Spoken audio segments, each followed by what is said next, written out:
Delivery food পান্ডা। আমার shift ছিল 10টা থেকে, তো আমি বাসা থেকে স্টার্ট দেওয়ার পরে দুটো অর্ডার ঢুকছে আমার আল আরাফা রেস্টুরেন্ট থেকে। তো আমি কিন্তু এখন আল আরাফা রেস্টুরেন্ট থেকে খাবার নেওয়ার জন্য যাচ্ছি। দুটো অর্ডার কিন্তু আমি নিয়ে নিছি, 39 আর 40 নম্বর অর্ডার আমার সিরিয়াল। আর এই যে আমি এখন যাব, একটা অর্ডার আছে ভার্সিটি রোডে আর একটা আছে এই সাইডে। আল আরাফা রেস্টুরেন্টের পাশে যে অর্ডারটা ছিল সেখানে আসছি, কাস্টমারকে ফোন দিছি, কাস্টমার আসতেছে। আরাফা রেস্টুরেন্টের পাশে যে অর্ডারটা ছিল সেটা কিন্তু ডেলিভারি দেওয়া শেষ, সাথে সাথে আরেকটা অর্ডার ঢুকছে আহসান আহমদ রোড থেকে, কিউ কিউ বাবলস থেকে।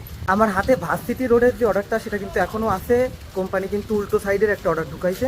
তো আমার এখন আবার আহসান আহমদ রোডে যেতে হবে, এখান থেকে সোনাডাঙ্গা থেকে উল্টো আহসান আহমদ রোডে যায়, তারপর আবার অর্ডারটা নিতে হবে। কিন্তু বৃষ্টি শুরু হয়ে গেল, ডেলিভারি দিতে যেটা খুবই কষ্টকর, বৃষ্টি হলে কিন্তু ডেলিভারি দিতে খুবই অসুবিধা হয়। এখন আমি এই ছাতাটা নিয়ে খাবারটা আনতে যাবো।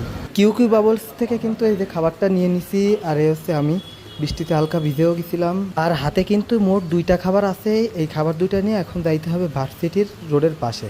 আর আমার সাইকেল রাখা আছে বাইরে, ওই যে আর বৃষ্টি পড়তেছে, মোটামুটি ভালোই বৃষ্টি পড়তেছে। ভার্সিটির যে শাহ সেদিন রোডটা আছে সেখানে এসে খাবারটা ডেলিভারি করলাম। ভাই দেরি হওয়ার কারণে খাবারটা নিতে চাচ্ছিল না, কারণ দেরি হয়েছে আল আরাফা রেস্টুরেন্ট থেকে যখন খাবারটা আমি নেই তখন কিন্তু কিউ কিউ বাবলস থেকে অর্ডার ঢুকে গেছে। কিউ কিউ বাবলস আছে আহসান আহমদ রোডে, তো ওখান থেকে আমার খুলনা ভার্সিটি রোডে আসতে কমপক্ষে বৃষ্টির ভিতরে 45 মিনিট লেগে যাবে। এই 45 মিনিটই দেরি হয়েছে ভাইয়ের খাবারটা, এই জন্য নিতে পারছিল না। ভাই দেরি হয়েছে, কারণ রাইডার তো কখনো ইচ্ছা করে দেরি করে না। তারপর ভাই খাবারটা নিল, এখন আমি কিউ কিউ বাবলস থেকে যে অর্ডারটা নিয়ে আসছি ইউনিভার্সিটি গেটের সামনে, ওইটা দিতে যাবো। ভার্সিটির সামনে যে অর্ডারটা ছিল এটা হচ্ছে এই যে শাপলা আবাসিকের ভিতরে এই যে আপন নিবাস। তো আমি এই যে কাস্টমার লোকেশনে এসে কাস্টমারকে ফোন দিছি, কাস্টমার আসতেছে। ভার্সিটির সামনে যে শাপলা আবাসিক আছে এই যে, এখানে যে অর্ডারটা সেটা কিন্তু দিয়ে দিছি।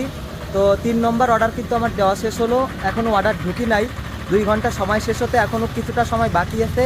তো এখন এখানে দাঁড়াইলে অর্ডার ঢুকবে না, শহরের দিকে যাইতে হবে। তো আমি এখন শহরের দিকে যাবো, দেখি অর্ডার ঢুকে নাকি, আর কয়টা অর্ডার দিতে পারি আমি 2 ঘন্টার ভিতরে, আর কয় টাকা ইনকাম হয় সেটাও দেখাবো। এই যে একটা অর্ডার ঢুকছে একদম কাছেই, তো এটা আমি এখন অ্যাকসেপ্ট করবো। এই যে অ্যাকসেপ্ট করলাম, রেস্টুরেন্ট থেকে আনতে যাবো। এই যে কাশি ভাই, দেখা যাচ্ছে যে কাশি ভাই থেকে অর্ডারটা ঢুকছে। এখন ছিলাম হচ্ছে হোটেল টাইগার গার্ডেন, এই যে শিববাড়ি মোড়ে। তো এখন কাশি ভাই থেকে অর্ডার ঢুকছে শেখপাড়া থেকে একটু সামনে, আমি এখন কাশি ভাইতে যাবো অর্ডারটা নিতে। যে কাশি ভাই থেকে যে অর্ডারটা ঢুকছিল সেটা কিন্তু আমি কাশি ভাই থেকে নিয়েও আসছি, আর এখন যাবো আমি শেখপাড়ার দিকে। পাড়ার একটু আগে এসে কাস্টমারকে আমি ফোন দিলাম, কাস্টমার বললো যে লোকেশন হচ্ছে ভাই হাতিল বিল্ডিংয়ের 8ম তলা, এই হচ্ছে হাতিল বিল্ডিং এই যে। তো আমি এখন এর 8ম তলায় খাবার ডেলিভারি করতে যাব। আমি কিন্তু আছি এই মুহূর্তে হাতিল বিল্ডিংয়ের 8ম তলায়, আর এই যে খাবার কিন্তু ডেলিভারি দেওয়া শেষ। তো আমার 2 ঘন্টা সময়ও শেষ, তো 2 ঘন্টায় আমি 4টে ডেলিভারি দিছি, এই যে 98 টাকা। তো এখন আছি হাতিল বিল্ডিংয়ের সামনে, 2 ঘন্টায় ফুড ডেলিভারি করলাম খুলনায় 4টে, আর